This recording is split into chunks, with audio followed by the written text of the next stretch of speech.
here is maintaining 3,000 feet. Okay, and then if we have on a vertical, or not a vertical, I'm sorry, the lateral, let's say we have heading. Okay, so heading is now going to be commanded by this bar, and your pitch commands are going to be commanded by this horizontal bar. Now your airplane symbol is basically a square, okay, with your two wings like this. Now let me show you the #1 mistake with flight director tracking. You ready for this? Are you all ready for this? If you're watching live on Facebook right now, man, what's going on? And if you are watching right now, come to Miami and we'll see this. We'll do this live with you here right now in class. This is the #1 mistake that you could potentially make tracking the flight director. And it is not turning this one square into 4 squares. You're like, Joe, man, what are you talking about? What do you mean 4 squares? Let me show you what I'm talking about right here. This horizontal and vertical bar needs to pass square through the middle and make 1, 2, 3, 4 squares. You see that? This is a proper flight director tracking right here. Now, it sounds simple enough. I agree. But here's the thing. Okay, here's the deal. Let me turn myself up here for a second. Hang on. There's a square right there. There we go again. Anoop, hello to you, my friend. Thanks for tuning in. What's going on, brother, man? So look, here's the deal with the flight director tracking. Your square right here, right, because this is your airplane symbol, okay, it needs to turn into 4 squares. If it's not 4 squares, you're not tracking the flight director properly, period. I mean, there's nothing else to say about it. If you're not looking like this, it's not being tracked properly. So again, put it over here. This is your vertical bar. Okay, this is your horizontal bar. This one has everything to do with pitch. This one has everything to do with roll. Okay, lateral, right, pitch, roll. You got your vertical and your lateral command bars, essentially is what it is. Now, oftentimes, what we see in the simulator, I'm going to show you what it is right now. Okay, it's not a perfect 4 squares. This is not what we see. It looks like it, but it's not. Watch this. Check this out. Stick with me here for just a second. Okay. Here's what we see. Perfect vertical bar. Okay. Or actually, let's swap it up. Let's swap it up. Let's say we have a perfect lateral bar, but then your vertical bar is just like that. Okay. So it's almost center. It's almost centered, right? But it's actually not centered. Yeah? And so what happens is that this, it might look like you're tracking it, but you're really not. And you may not notice this as a big deal, particularly when you're far out on the ILS. But as you start coming in on an ILS approach, and remember, you're flying in a cone, right? You with me? So because you're flying in a cone, it gets a lot more sensitive the closer you get.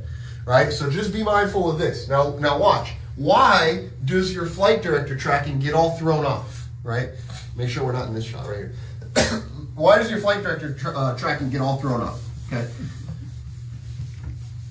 Facebook, what's going on, man? Who do we have on Facebook right now? If you're here and you're live and you're watching me in the 305, what's going on, man? Come to Miami, Florida. We're in our training center right here. OneStepPrep.com. Joe Munoz. Juan Dominguez is over this direction on the other side of the camera. You can't see him right now, but we're here in Miami, Florida. All right, come visit us on 36th Street. Check us out. All right, hey, let's talk more about this, right? Let me show you what happens on a single engine ILS approach. Okay? Here's what's going to happen to you. It starts with aerodynamics. Before we get to the flight director, let me start talking to you about this. Right? So you got a rudder back here. You agree? Vertical stab, you got your rudder back here, and you got air flowing over.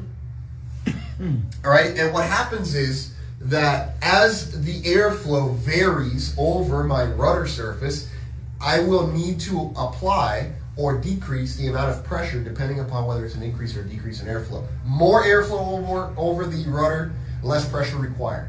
Right? More airflow, less pressure required. Less airflow, more pressure required. So let me show you how this thing plays out. Right? I'm on this approach. Here's my final approach fix.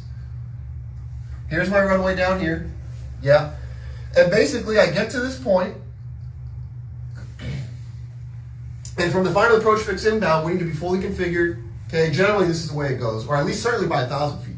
Right? Some of the SOPs I know some airlines are by 1,000 feet, others it's by the front approach fix, right? So let's just say it's by the front approach fix. Fair enough. Okay, so I'm fully configured. Well, that means what? Gear down, flap set, landing configuration, on speed, checklist complete, etc. Back here, we put flaps 1, flaps 5, gear down, flaps 15. This is if you're in the 737. If you're 320, it would have been flaps 1, flaps 2, gear down, flaps 3, flaps full, landing checklist. Here, we'll say it's a 7.3, flaps 1, 5, 15, and then if it's a single engine, 15 will be your final flap setting. So flap 15 landing check. Well, look, the clean speed is about 210. So you have 210 knots flowing over your rudder, okay? Now you command flaps 1. Speed for flaps 1 is about 190 knots. So now this 210 goes away, 190 knots. And the whole time, if these could be your rudder pedals here, left and right, imagine that the rudder pressure, let's say, remember what I mentioned earlier, that as you slow down, more rudder pressure is needed. So if I'm clean and I need 5 pounds, now I go to 190, maybe now I need 8 pounds. Now I'm going to go flaps 5, I'm going to go back to speed 180, 170. Now I'm going to need a little bit more, call it 10 pounds. Then I go gear down flaps 15, now I got a lot of drag, a lot of flaps. I need a lot of rudder, right, at this point. And I'm bringing the power up to accommodate for the added drag. So now I need some more rudder for this.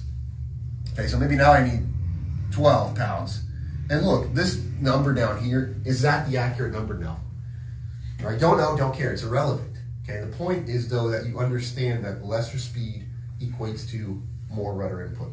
And more speed equates to a less rudder input. Now, why does all this tie into flight director tracking, right? I know I'm going off on a tangent, and you're like, dude, where are you trying to take me with this? Right, so let me show you what's going on next. Okay, so the